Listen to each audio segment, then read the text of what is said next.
It's time for the Thursday afternoon knot demo. First we're going to do 3 knots that are typically used to join different pieces of rope or to tie a rope in a loop. And then we're going to do a couple knots that are used to join ropes to other things.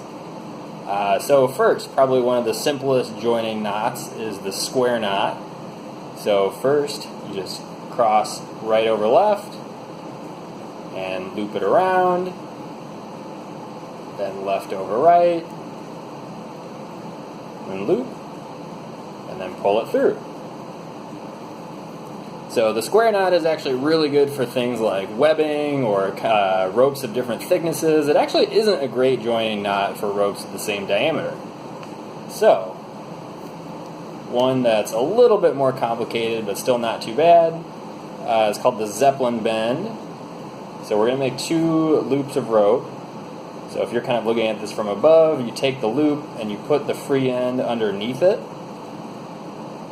Then we're going to take a loop and put the free end over it. We're going to put that one on top of the other loop.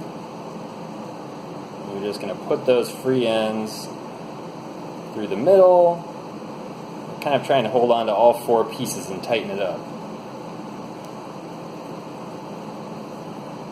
There's our Zeppelin bend. It's a little better, it has more points of contact, it's a little bit stronger joining knot.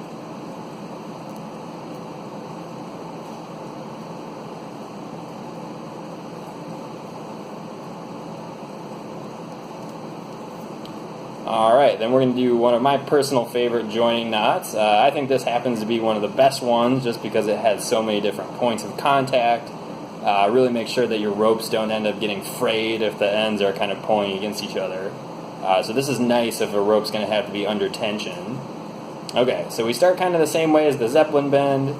We make a loop of rope and put the end underneath the loop. But then we're going to lay the other free end of the rope over top of that loop. And then basically we're going to do weaving. So then you're going to go under the first free end, around there, up through the hole, and then down through the other hole. You can get something that kind of looks like a complicated pretzel. And you, again, kind of pull all the ends tight without really letting go of anything, or it'll come undone.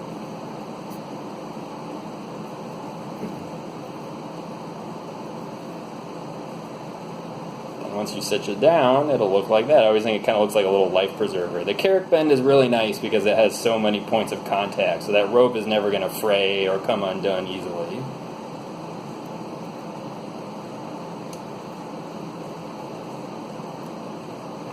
Okay, now we're going to do a couple different knots to join a rope to another surface.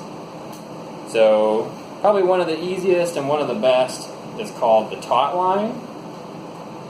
So we're going to take our rope, we're going to put the free end over top of the other end, like this. We're going to loop it through that loop twice. And then you're going to come back around, making kind of a second loop, and put it through there. And this is all a lot easier to show in person, but hopefully you get the idea. So the taut line is great because you can adjust the length of that loop to kind of lengthen or shorten your rope. So it's really nice for things like tying down tent stakes or something like that.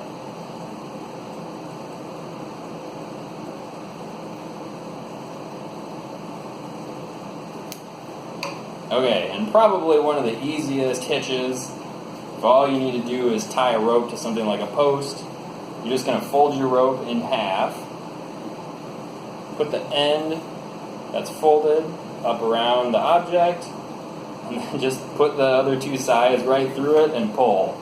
So that is a cattle hitch. So there you go, 5 knots on a Thursday afternoon.